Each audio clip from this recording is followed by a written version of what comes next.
রাখালো মতন রাখালটা ভগবান। ও যদি ভগবান হবে তাহলে ছোটবেলায় বাড়িতে বাড়িতে মাখন চুরি করেছে কেন? হ্যাঁ, মাখন চুরি কেন করেছে বাড়িতে বাড়িতে? যার চুরি করা অভ্যাস সে আবার অবতার। কাজে আমি এক্ষুনি পরীক্ষা করে দেখব কেমন এই ছেলে, যে গরু বাছুর নিয়ে খেলা করছে, যে রাখালদের নিয়ে খেলা করছে, সবগুলোকে আমি হরণ করে নেব। ও যদি আবার সৃষ্টি করতে পারে, কারণ সৃষ্টি করার অধিকার শুধু আমার, আমি সৃষ্টিকর্তা ব্রহ্মা, আমি ছাড়া কেউ সৃষ্টি করতে পারে না। ও যদি সৃষ্টি করে নিতে পারে আবার, তবেই জানবো ভগবান। আজকে পড়েছে আমার হাতে, আমাকে এরকম ভেলকি দেখানো চলবে না। বৃন্দাবনের গোয়ালাগুলোকে বোকা বানিয়েছে, আর লোকে ভাবছে ও ভগবান। ছোট্ট একটা ছেলে লোকের বাড়িতে চুরি করে মাখন খেয়ে বেড়ায়, সে হবে ভগবান? এই বলে ব্রহ্মা তার ব্রহ্মশক্তি প্রয়োগ করে সমস্ত রাখাল আর সমস্ত ধেনুবৎস হরণ করে নিলেন। শ্রীরাম কানাই, ওরে শ্রীরাম রে,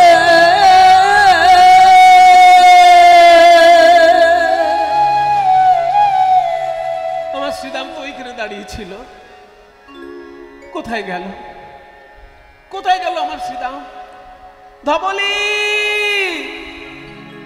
শ্যামলি, কাউকে তো দেখতে পাচ্ছি না, কোথায় গেল এরা? হঠাৎ করে সবকিছু হরণ করে নিয়েছে ব্রহ্মা, কি করে বুঝবেন গোবিন্দ? কিন্তু তিনি হঠাৎ যখন চিন্তা করলেন কে আমার এই সমস্ত কিছু হরণ করলো, গভীর চিন্তায় যখন ডুবে গেলেন, ভগবান অমনি নিজেকে উপলব্ধি করলেন, আমি তো শুধুমাত্র নন্দনন্দন যশোদানন্দন নই। আমি কে? শাস্ত্রে বলছে ঈশ্বর পরম কৃষ্ণ সচ্চিদানন্দ বিগ্রহ। আমি তো সেই পরমেশ্বর, আমার ইঙ্গিতে সমস্ত কিছু সৃষ্টি স্থিতি প্রলয় হয়। ও ব্রহ্মলোক থেকে ব্রহ্মা এসে আমার সবকিছু হরণ করেছে, আমিও দেখিয়ে দেব ব্রহ্মাকে আমি কি করতে পারি। এই বলে গোবিন্দ নিজ অঙ্গ থেকে সৃষ্টি করলেন শ্রীরাম, সুদাম, দাম, বসুদাম। নিজ অঙ্গ থেকে সৃষ্টি করলেন ধবলি, শ্যামলি, পিয়ালি, মঙ্গলি, কমলি, ধেনু, বৎস, সখা। ব্রহ্মা কিন্তু সবকিছু হরণ করে চলে গিয়েছে, ফিরে দেখেনি মাঠে কি হলো। শ্রীকৃষ্ণ যে আবার সবকিছু সৃষ্টি করে নিয়ে উত্তর গোষ্ঠে বাড়ি এসেছেন, সেটা ব্রহ্মা জানে না। এবার অন্যান্য দিন যে কাণ্ড ঘটে আজকে কিন্তু তা ঘটছে না। আজকে বলরাম দাদা কিন্তু গোষ্ঠে যায়নি, একটা ব্যাপার খেয়াল করুন, মনে করিয়ে দিচ্ছি, বলরাম কিন্তু আজকে গোষ্ঠে যায়নি। সেই জন্য বলরামকে হরণ করেনি ব্রহ্মা, বলরাম বাড়িতেই ছিল। সে দেখছে কি অন্যান্য দিন শ্রীরাম সুদামের মায়েরা আগে কৃষ্ণকে কোলে নেয়, তারপর নিজের ছেলেকে কোলে নেয়। কারণ শ্রীরাম সুদামের মায়েরা কৃষ্ণকে খুব ভালোবাসে, তো ওরা ভাবে যে আমার ছেলেকে তো বাড়িতে সারাক্ষণই দেখবো, গোপালকে তো আর বারবার দেখতে পাবো না, ওকে একবার কোলে দিই। তাই আগে গোপালকে কোলে নেয়, তারপর নিজের ছেলেকে কোলে নেয়। কিন্তু আজকে সব মায়েরা কৃষ্ণকে বাদ দিয়ে যে যার ছেলেকে কোলে নিচ্ছে। গরুগুলো পর্যন্ত অন্যান্য দিন নিজের বাছুরের দুধ খাওয়ার আগে গোপালের জন্য দুধ দোয়াতে দেয়, কিন্তু আজকে দেখা যাচ্ছে বাছুরগুলো এসে সরাসরি বাটে মুখ দিচ্ছে, কোনো গরু কিছু বলছে না। কৃষ্ণকে দুধ দেওয়ার আগেই বাছুরকে দুধ খেতে দিচ্ছে গরুগুলো। এই দুটো দৃশ্য বলরামের অবাক লাগলো। বলরাম বলছে, ভাই কানাই, কোনোদিন যা ঘটে না আজকে কেন তা ঘটছে? অন্যান্য দিন সবাই তো আগে তোকে কোলে করে, তারপর নিজের ছেলে মেয়েকে কোলে করে, আজকে কি দেখছি? দাদা আগে থেকে কিচ্ছু বলো না, আজকে স্বয়ং ব্রহ্মা এসেছিল গোষ্ঠলীলায়, তুমি তো যাওনি। ব্রহ্মা এসে আমার ধেনু, বৎস, রাখাল সব হরণ করে নিয়েছে। কানাই, হ্যাঁ দাদা, তুমি কিছু ক্ষতি করো না ব্রহ্মার, যা করার আমি করব। এইরকম একটা বছর ধরে ভগবান নিজেই শ্রীরাম সুদাম, নিজেই ধেনু বৎস হয়ে গোষ্ঠে যাচ্ছেন আর গোষ্ঠ থেকে আসছেন, এক বছর। এখানে একটা প্রশ্ন থাকছে, কিন্তু প্রশ্ন হলো, অন্যান্য লীলায় যখনই শ্রীকৃষ্ণ বিপদে পড়েছেন যোগমায়াকে স্মরণ করেছে, তাহলে আজকে কেন শ্রীকৃষ্ণ যোগমায়াকে বললেন না আমাকে গরু বাছুর বানিয়ে দাও, আমাকে শ্রীরাম সুদাম বানিয়ে দাও, আর সরাসরি নিজেই কেন শ্রীরাম সুদাম, নিজেই কেন গরু বাছুর হলেন? আরেকটি কথা, সেদিনকে কিন্তু গরুরা যায়নি মাঠে, শুধু বাছুরগুলো গেছিল। সেই জন্য গরুগুলো বাড়িতে ছিল বলে গরু হরণ করতে পারেনি, বাছুরগুলো কৃষ্ণ, গরুগুলো কৃষ্ণ নয়। এবার এখানে উত্তরটা হলো এই যে যখন শ্রীকৃষ্ণের জন্ম হয়েছিল তখন শ্রীরাম সুদামের মায়েরা ভেবেছিল ওই কৃষ্ণ যদি যশোদার ছেলে না হয়ে আমার ছেলে হতো, আমার কোলের মধ্যে ঘুমাতো আর আমি তাকে দুগ্ধ পান করাতাম। কিন্তু পরের ছেলেকে নিয়ে তো আর বারবার কোলে টেনে দুগ্ধ পান করানো যায় না, এটা একটা কেমন লাগে, লজ্জা লাগে, অসম্মান লাগে। এমনকি গরুগুলো পর্যন্ত ভেবেছিল কৃষ্ণ যদি আমার বাছুর হতো, আমার বাঁট থেকে দুধ খেত আর আমি আর গা চেটে চেটে দিতাম।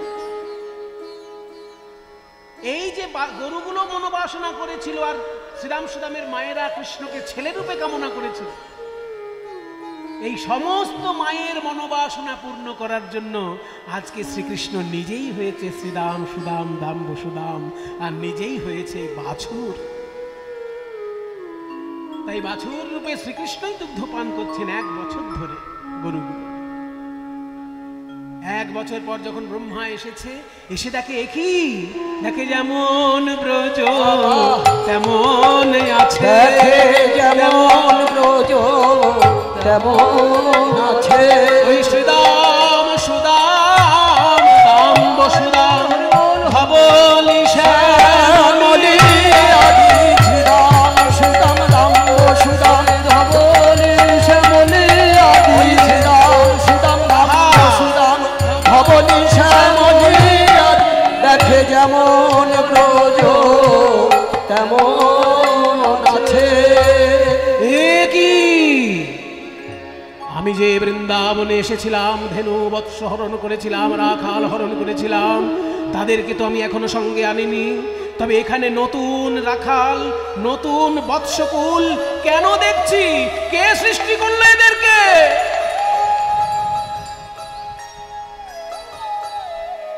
আমি তো জানি বিশ্ব ব্রহ্মাণ্ডের মধ্যে আমি একাই সৃষ্টিকর্তা, কিন্তু বৃন্দাবনে তাহলে কে সৃষ্টি করলো এই শ্রীরাম সুদাম, এই বাছুরগুলোকে? তাহলে কি আমার মারাত্মক ভুল হয়ে গেছে? হ্যাঁ হ্যাঁ হ্যাঁ, নিশ্চয়ই আমার ভুল হয়ে গেছে, আমার ভুল হয়ে গেছে। ছুটে এসে ব্রহ্মা এসে কৃষ্ণ চরণে আছাড়, হে ভগবান,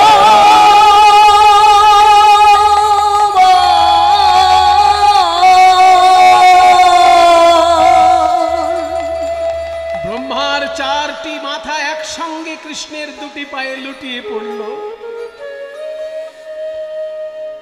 8টি নয়নের জলে শ্রীকৃষ্ণের 2টি রাঙা চরণ ভেসে যায়, আর করজোড়ে প্রার্থনা করছেন, ক্ষমা প্রার্থনা করছেন ব্রহ্মা। সবাই একটু হাত জোড় করে বসুন, আমরাও একটু স্তব পাঠ শুনে নেব। ব্রহ্মা আমাদের সকলের যিনি সৃষ্টিকর্তা, যখন আহ্নিক করতে হয় নাভিতে হাত দিয়ে ব্রহ্মাকে চিন্তা করতে হয়, কারণ আমাদের সৃষ্টিটা, আমাদের জন্মটা নাভির সঙ্গে সম্পর্কযুক্ত। ওই জন্য বিষ্ণুকে প্রণাম করার সময় হৃদয়ে হাত দিতে হয়, শিবকে প্রণাম করার সময় মাথায় হাত দিতে হয়, আর ব্রহ্মাকে প্রণাম করার সময় নাভিতে হাত দিতে হয়। কারণ নাভি থেকেই, মায়ের নাভি থেকেই আমাদের নাভির সঙ্গে সম্পর্ক। ব্রহ্মা করজোড়ে স্তব করছেন শ্রীকৃষ্ণ চরণে।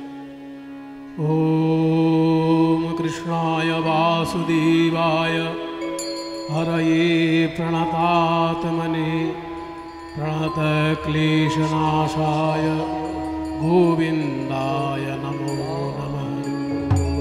ईश्वर परम कृष्ण सच्चिदानंद विग्रह अनादिरादि गोविंद सर्वकारण कारणम् अथापि ते देव प्रसादल्लेशानुगृहीत एव हि जनाति तत्त्वं भगवन् महिमनः न चान्यो एकोऽपि चिदं विचिन्वन् श्यामं हिरण्यपरिधिं वनमाल्यवरः धातु प्रवालनटवेशमनुव्रतांशे विन्यस्तहस्तवितरेण धुनानमभयं कर्णोदपलालककपोलमुखाब्जहासं बरहापीडं नटवरवपुः कर्णयोः कर्णिकारं बिभ्रद्वासकनककपीशं वैजयन्तीं च मालां रन्ध्रान् वेणूरधरसुधया पूरयन् गोपवृन्दैः वृन्दारण्यं वरवरवदं प्राविशद् गीतकीर्तिः दीपाचिरेव हि दशान्तरमभ्युपेत्य दीपायते विवृतिहेतु समानधर्मा यस्तादृगेव च हि विष्णुवतया विभाति गोविन्दमादिपुरुषं तमहं भजामि गोविन्दमादिपुरुषं तमहं भजामि गोविन्दमादिपुरुषं तमहं भजामि गोविन्दमादिपुरुषं तमहं भजामि।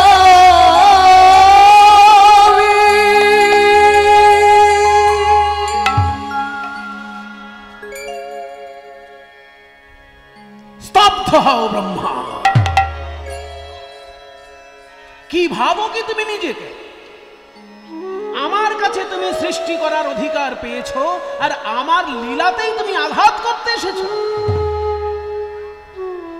তোমার জন্ম যে নাভি পদ্ম থেকে, সেই নাভি পদ্ম যুক্ত যে বিষ্ণু সে আমার অংশের অংশ।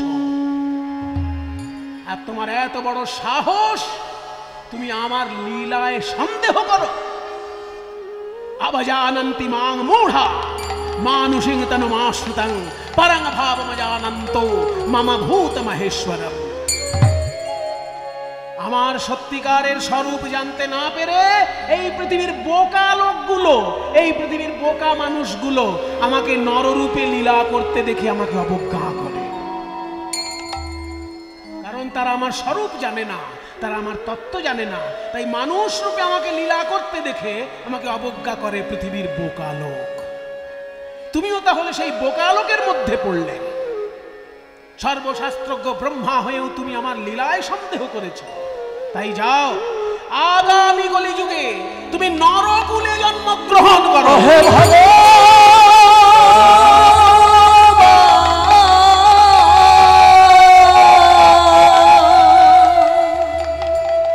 সাধারণ মানুষ যেমন আমাকে লীলায় সন্দেহ করে, তুমি সাধারণ মানুষের মধ্যে জন্মগ্রহণ করো। সেই জায়গায় এখন সবাই মুসলমান। ওই পিরামিডের আশেপাশে যারা থাকে বর্তমানে, ওইখানকার স্থানীয় মানুষ সব ইসলাম ধর্মে দীক্ষিত। পিরামিডের যুগের লোকেরা যে ধর্ম পালন করত তার বিন্দুমাত্র সেখানে বেঁচে নেই। আর সেই যুগেরই ধর্ম আমাদের ধর্ম, কিন্তু এখনো আমাদের বিবাহ ওই যুগের মন্ত্রেই বিবাহ হচ্ছে। যদিদাং হৃদয়ং মম তদস্তু হৃদয়ং তব, এই মন্ত্র 5000 বছর আগে আমার পূর্বপুরুষ বলেছিল। আজও আমি বলছি, এ আমার কত বড় অহংকারের বিষয়। যে যুগে পিরামিড তৈরি হয়েছে সেই যুগের ধর্ম আমি পালন করছি, কিন্তু পিরামিডের দেশে ধর্মটা মুছে গেছে, শেষ হয়ে গেছে।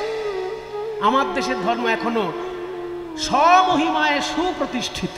এর থেকে বড় জিনিস আর কি চাই আমাদের ভারতবাসী?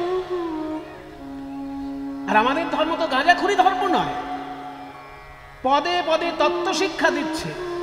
আপনি তো যদি বেদের একটি মন্ত্র ঠিক করে পড়েন, দেখবেন সেখানে এমন শিক্ষা পাবেন, আপনি যদি অমানুষ হন মানুষ হয়ে যাবেন।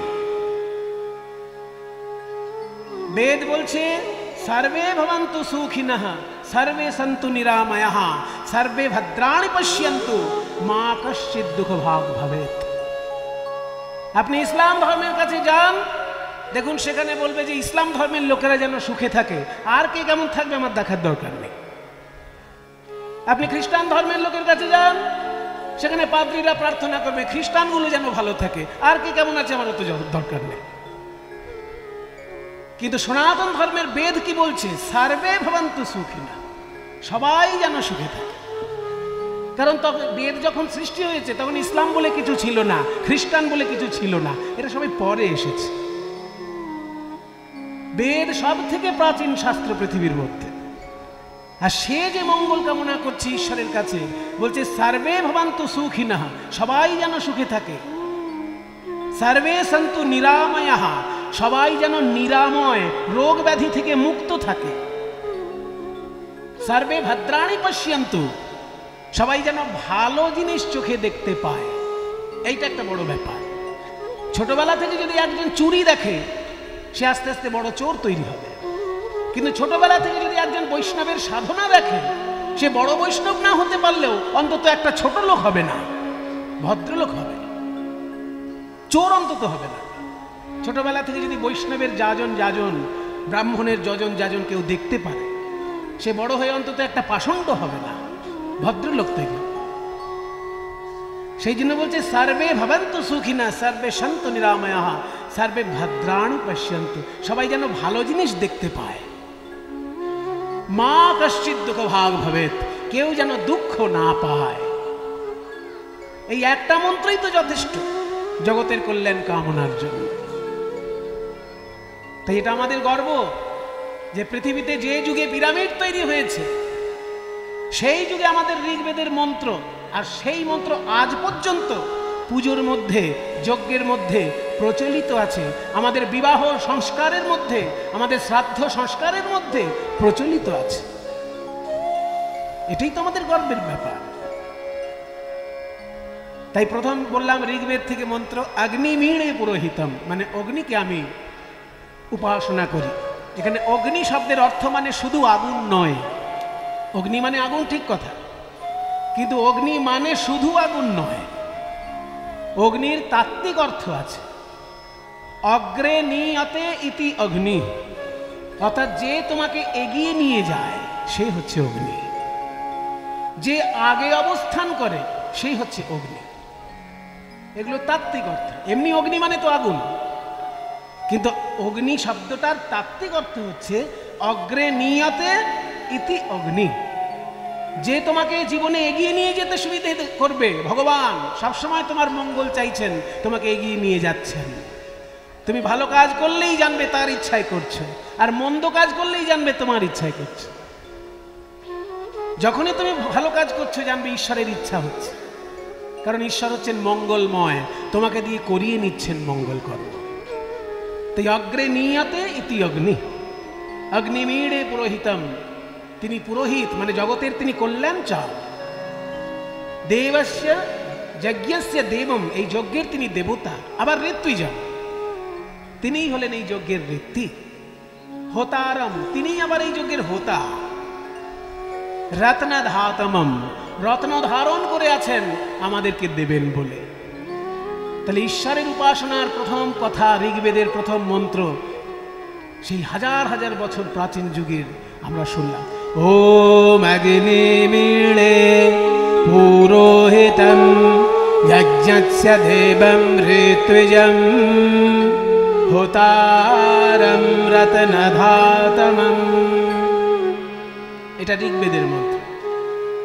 তারপর সামবেদ, সামবেদের প্রথম মন্ত্র ওম অগ্না আয়াহি বীতয়ে গৃণানো হব্যদাতয়ে নিহোতা সৎসিবর্হিষি। হে অগ্নি, তুমি এসো, এই সামনে আসন পেতেছি, কুশের আসন পেতে দিয়েছি তোমায়, তুমি বসো, আমাদের মনোবাঞ্ছা পূর্ণ করো। আর যদি মনে করো আমাদের মনোবাঞ্ছার মধ্যে কোনো বাজে জিনিস আছে, তাহলে সেটা না দিয়ে তুমি যেটা ভালো বোঝো সেইটা আমাদেরকে দাও। আমার পক্ষে যেটা ভালো তুমি মনে করবে তাই আমাকে দেবে। দীক্ষা, যজুর্বেদের প্রথম মন্ত্র ওম ঈশত্বজ্জত্বাবায়বস্তঃ দেববৎ সবিতা প্রাপয়তু শ্রেষ্ঠতমায় কর্মণে। সেই বায়ু দেবতাকে আমি স্তব করি শক্তি পাবার জন্য। বায়ুর কাছ থেকে শক্তি পাওয়া যায়। আমরা যে জীবনে বেঁচে থাকি, কিভাবে বেঁচে থাকি? যদি নাকে অক্সিজেন যায় তবেই তো বেঁচে থাকি। তাহলে নাকে যদি অক্সিজেনটা না যায় বাঁচবে কেউ? তাই জীবন শক্তি পাওয়া যায় বায়ুর কাছ থেকে। তাই বায়ুর মধ্যে দিয়েও সেই পরমেশ্বরই আমাদেরকে কৃপা করছেন। তাই বায়ুর স্তব এই যজুর্বেদের প্রথম মন্ত্র। ওম ঈশত্বজ্জত্বাবায়বস্তা দেববৎ সবিতা তার্পয়তু শ্রেষ্ঠতমায় কর্মণে। তারপর বাকি রইল অথর্ববেদ, সেখানে আবার জলকে স্তব করা হচ্ছে প্রথম মন্ত্রে।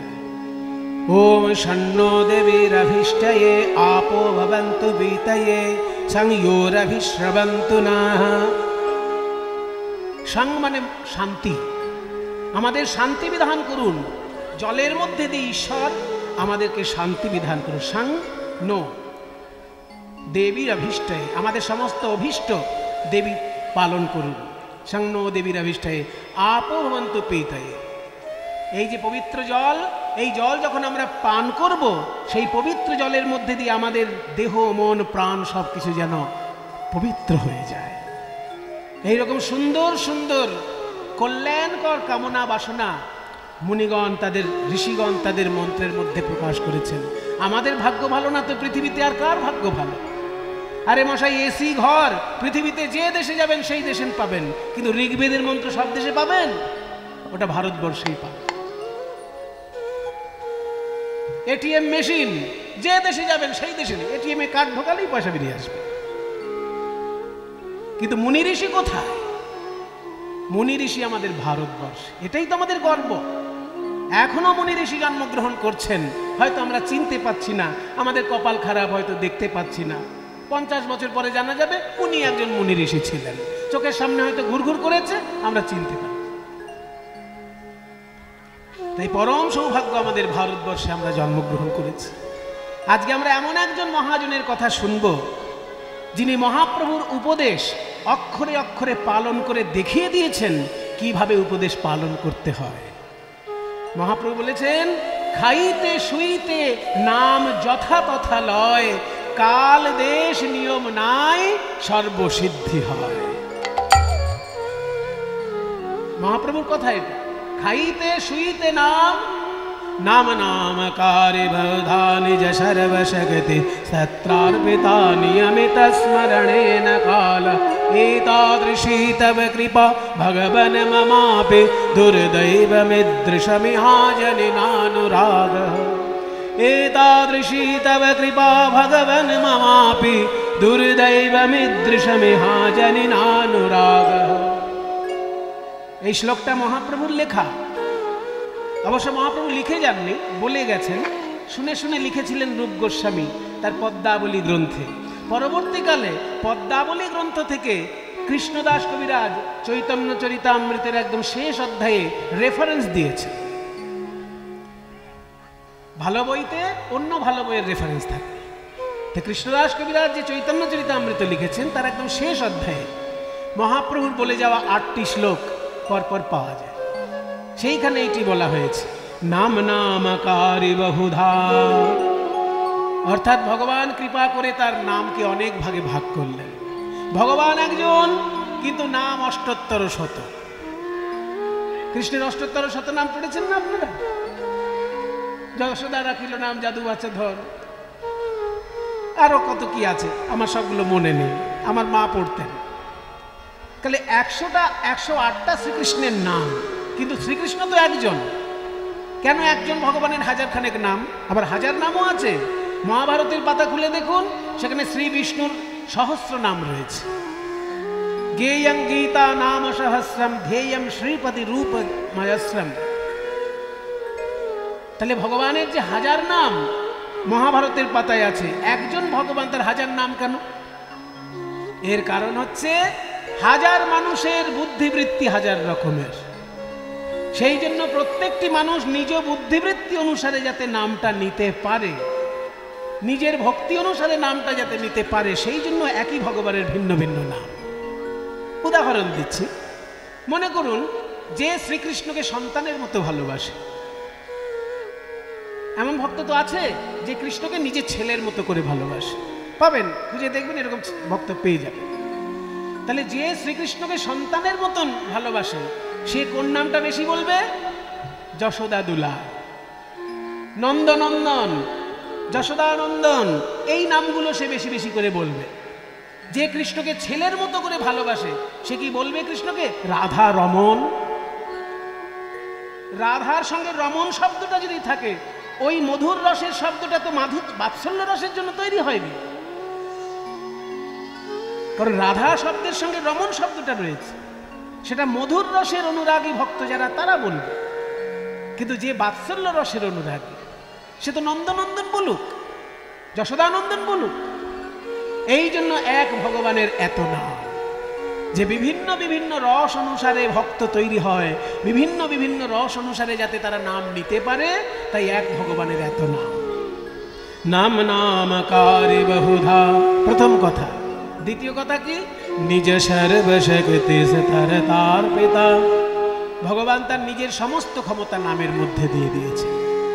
তৃতীয় কথা কি? নিয়মিত স্মরণেন কাল, এই নাম নিয়মিত গ্রহণে কোনো সময় সীমা বেঁধে দিল না। এতাদৃশী তব কৃপা, এমন তোমার কৃপা ভগবান যে নিজের নামকে তুমি হাজার ভাগে ভাগ করলে, নিজের সমস্ত শক্তি নামে দিয়ে দিলে, আর নাম বলার জন্য কোনো সময় বেঁধে দিলে না।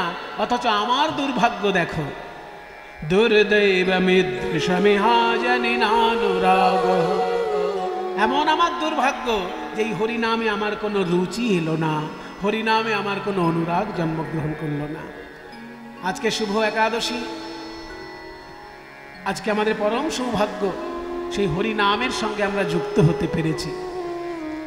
তাই আজকে দেখুন এমন একজনের জীবন কথা শুনবো যিনি প্রত্যেকটি মুহূর্ত দিয়ে বুঝিয়ে দিয়েছেন, ওই যে খাইতে শুইতে নাম যথা তথা লয়, কাল দেশ নিয়ম নাই সর্বসিদ্ধি হয়।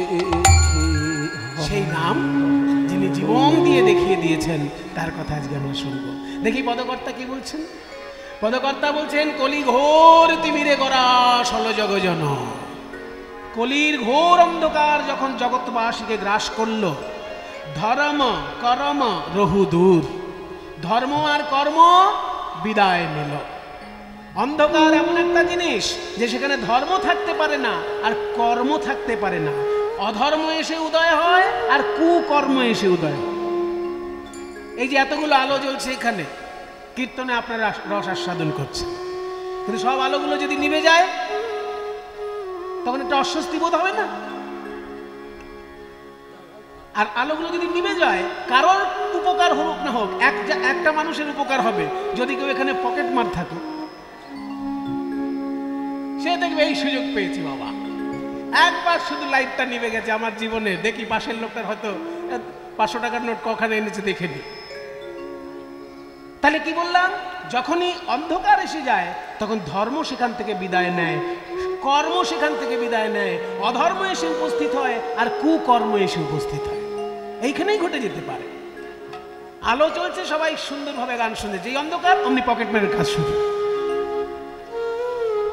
তাই পদকর্তা বলছেন, কলি ঘোর তিমিরে গড়া ষোল জগজন, ধর্ম কর্ম রহু দূর, অসাধনে চিন্তা মনে বিধি মিলাবল আনি, গোরা বড় দয়ারু ঠাকুর।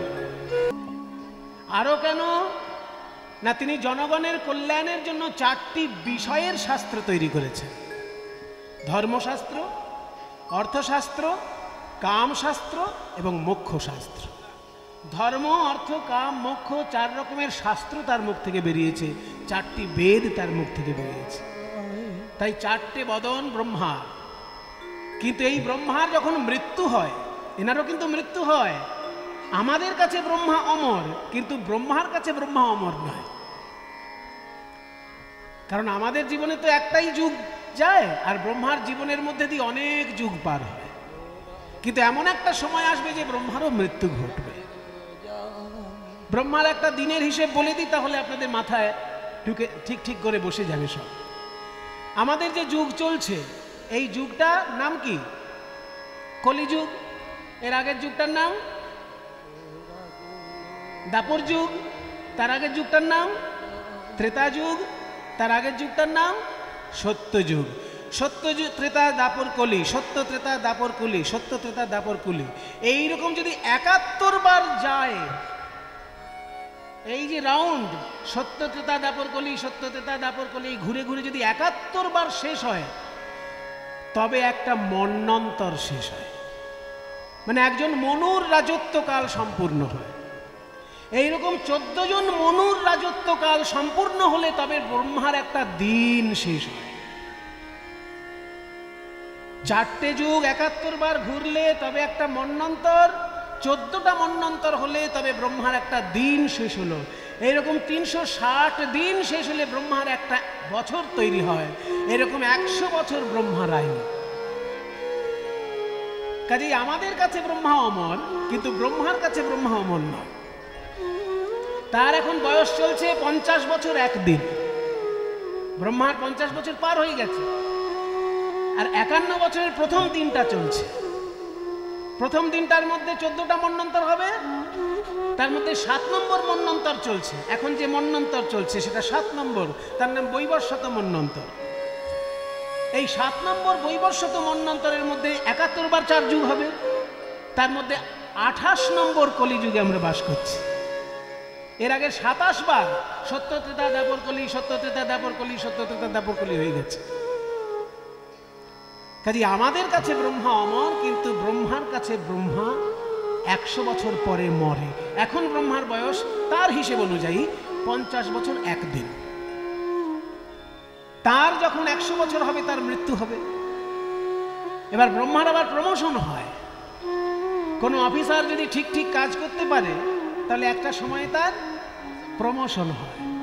তো ব্রহ্মার তার 100 বছরের মধ্যে যদি ঠিক ঠিক কাজ পরিচালনা করতে পারে, পরে আবার সে ব্রহ্মা হবে, তখন 4টে মাথার জায়গায় একটা মাথা জুড়ে যাবে। এইরকম চতুর্বদন ব্রহ্মা আছে, এইরকম শতবদনের ব্রহ্মা আছে, এইরকম সহস্র বদনেরও ব্রহ্মা আছে। তাই পদকর্তা বলছে যে চতুর্মুখ ব্রহ্মা বা শতমুখের ব্রহ্মা কেউই গৌরাঙ্গের কথা বলে শেষ করতে পারছে না। তাহলে আজকে আমরা ব্রহ্মার কথা শুনলাম। 4টে বদন নিয়ে তিনি 4 বেদের মন্ত্র পাঠ করছেন, চতুর্যুগের মানুষের কল্যাণ কামনা করছেন। সেই ব্রহ্মা যখন বৃন্দাবনে এসেছিলেন, ওনার আবার একবার বৃন্দাবনে আসার শখ হয়েছিল। এই জন্য বললাম যে ব্রহ্মা কিন্তু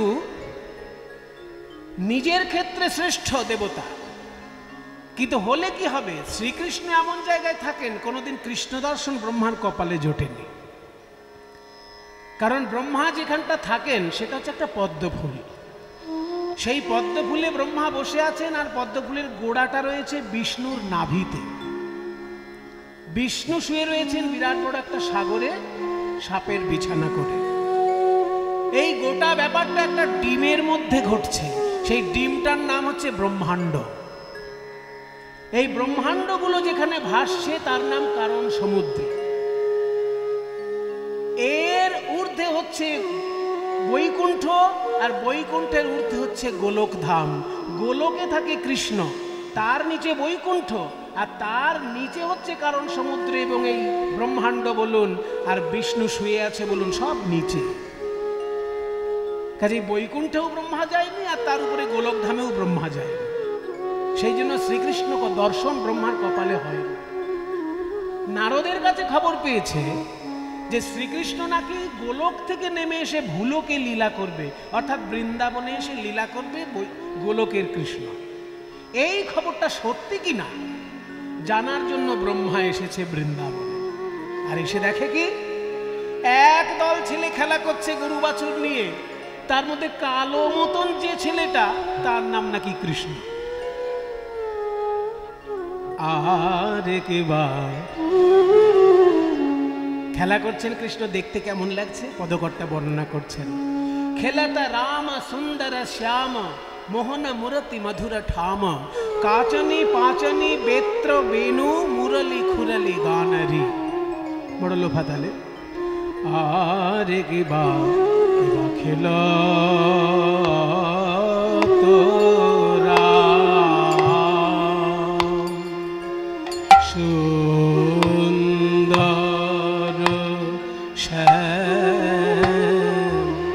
মোহন মুরতি মধুর ঠাম।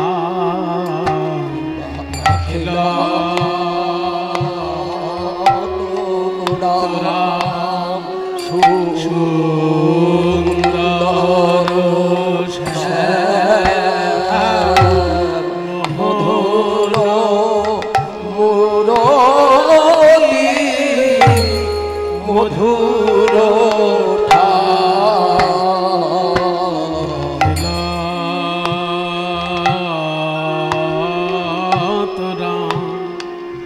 আজ কি আনন্দ খেলা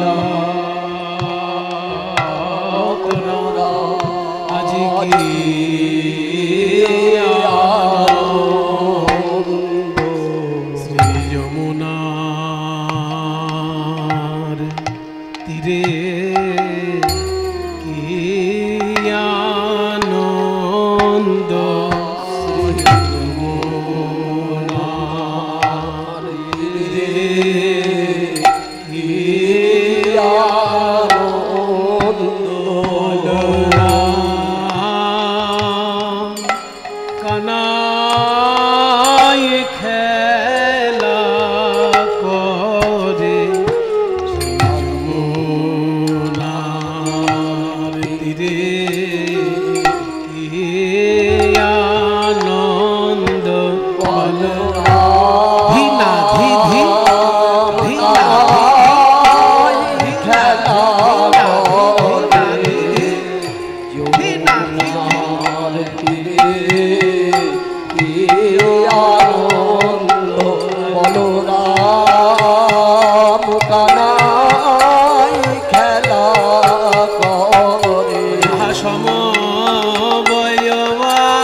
সমবয় বালক সঙ্গে রাম কানায় খেলা করে ওই সমবয় বালক সঙ্গে রাম কানায় খেলা করে ওই সমবয় বালক সঙ্গে সমবয় বালক আমাদের রাম কানাই খেলা করে সমবয় বালক খেলা করে শ্রী যমুনা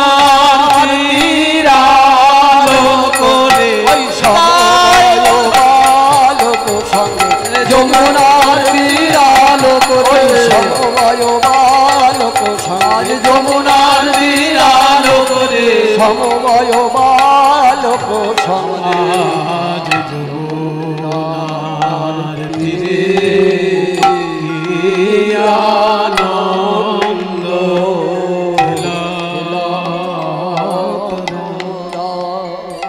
খেলাতে রাম সুন্দর শ্যাম মোহন মূরতি মধুর ঠাম কাঁচনি পাঁচনি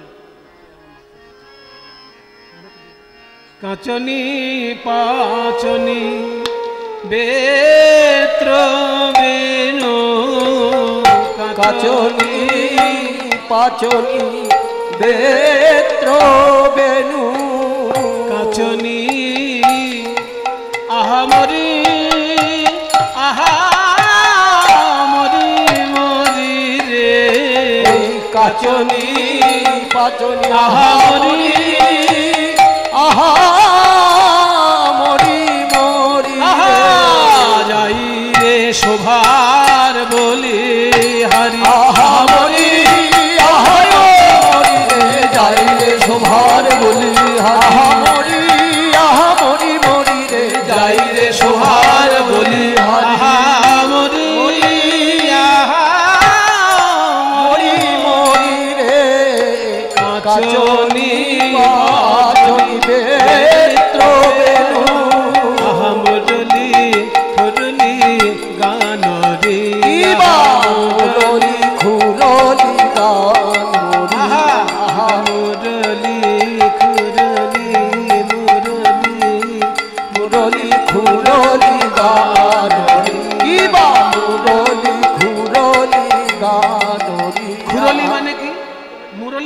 বাঁশি বুঝলাম।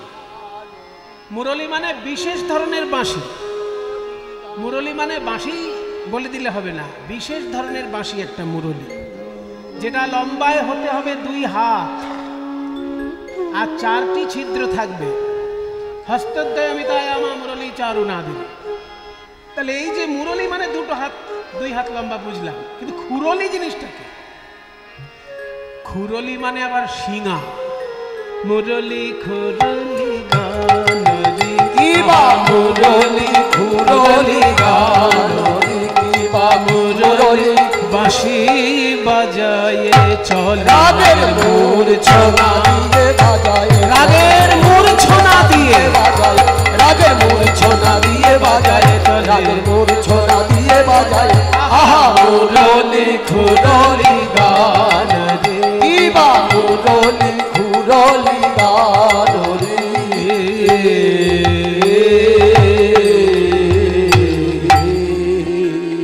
শ্রীকৃষ্ণের সঙ্গে যারা খেলা করছেন সেই বন্ধুদের নাম কি? শ্রীদাম, সুদাম, দাম, বসুদাম। বিনয় গান করেছে, বিনয় মণ্ডল সকালবেলায় গান করেছেন, উনি বলেছেন নামগুলো, সেই জন্য সব নামগুলো আমি আর বলছি না। পদকর্তা যে নামগুলো বললেন সেটা হচ্ছে শ্রীদাম, সুদাম। শ্রীকৃষ্ণের বন্ধুরা হচ্ছেন কারা? আরেকবার বলেই দিই, সকালে তো সবাই ছিলেন না মনে হচ্ছে। নামগুলো বলছি, একবার দেখে নিন। শ্রীদাম, সুদাম, দাম, বসুদাম, সুবল, মহাবল, সুবাহু, মহাবাহু, স্তককৃষ্ণ, অর্জুন, লবঙ্গ, মধুমঙ্গল। কয়টি হলো? শুনতে বলেছেন, শুনেছি, গুনতে তো বললেন। তাহলে আরেকবার বলছি। শ্রীদাম, সুদাম, দাম, বসুদাম, সুবল, মহাবল, সুবাহু, মহাবাহু, স্তককৃষ্ণ, অর্জুন, লবঙ্গ, মধুমঙ্গল। 12 জন বন্ধু। এই 12 জন শ্রীকৃষ্ণের সখা, তাদেরকে বলা হয় দ্বাদশ গোপাল। 12 জন তারা বন্ধু। এই 12 জন ছাড়াও শ্রীকৃষ্ণের আরো বন্ধু আছে। তারা হলেন হলায়ুধ, বরুথপ, গন্ধর্ব, কিঙ্কিনী, অংশুমান, ভদ্রসেন, বসন্ত, বিলাসী, উজ্জ্বল, কোকিল, কলবিঙ্ক, পুণ্ডরিক। কটা হলো? এইবার আর আমরা ভুল করিনি, এবার গুনেছি সবাই। তাহলে 12 12 24 জন শ্রীকৃষ্ণের বন্ধু। এতজন বন্ধুর নাম বললে গানটা লেখার তো আর মাধুর্য থাকবে না, ওই জন্য প্রধান 2টো বন্ধুর নাম বলে দিয়েছে।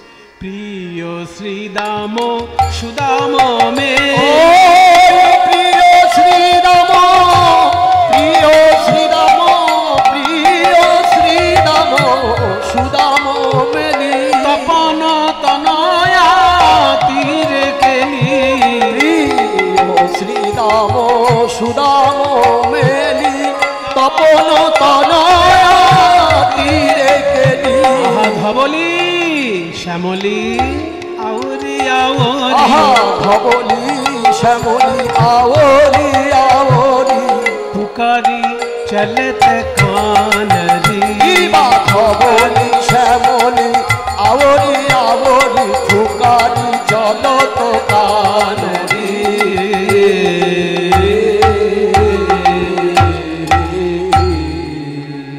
দেখতে কেমন?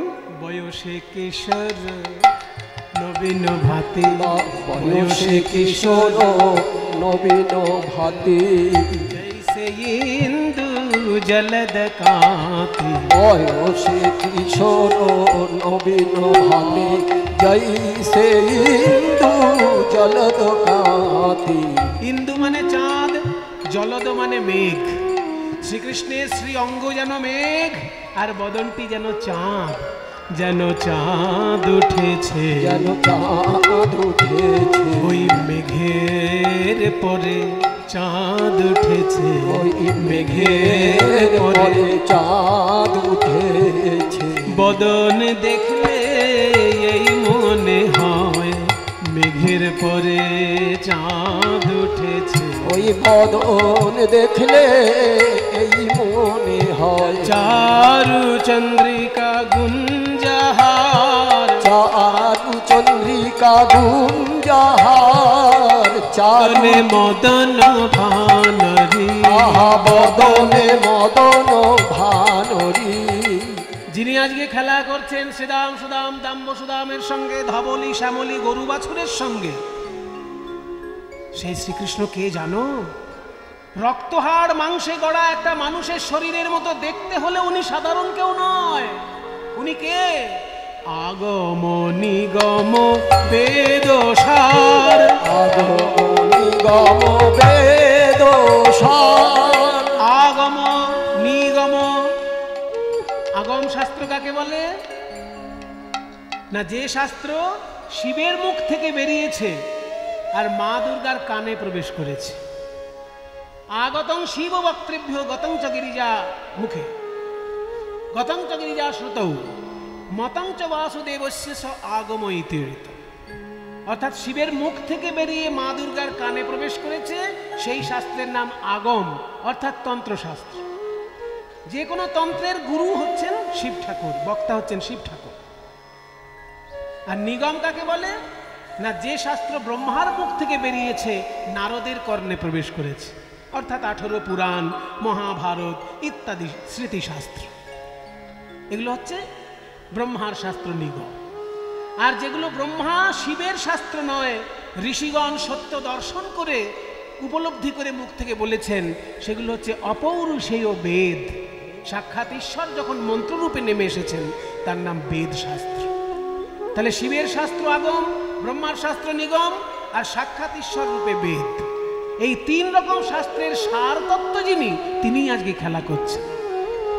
কিন্তু এত সুন্দর বৈষ্ণব পদ যিনি লিখেছেন, এত সুন্দর পদের লেখক চণ্ডীদাস, বিদ্যাপতি, গোবিন্দ দাস, জ্ঞানদাস নন।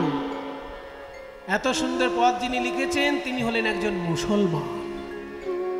আশ্চর্য আমাদের এই দেশ ভারতবর্ষ, আশ্চর্য আমাদের এই দেশ সোনার বাংলা, যেখানে হিন্দু, মুসলমান, বৌদ্ধ, খ্রিস্টান সকলে মিলেমিশে ঈশ্বরের উপাসনা করেছেন, একসঙ্গে গান বাজনা করেছেন।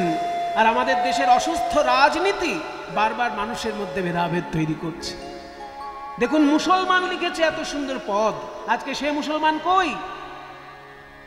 কোটি কোটি মুসলমান জন্মগ্রহণ করছে, বৈষ্ণব পদাবলী লেখার মতো মুসলমান কই? সেই উদার হৃদয় নিয়ে কজন মুসলমান জন্মগ্রহণ করছে? যে হৃদয় নিয়ে নজরুল ইসলাম জন্মগ্রহণ করেছেন, যে হৃদয় নিয়ে এই বৈষ্ণব পদাবলীর পদকর্তা জন্ম নিয়েছে।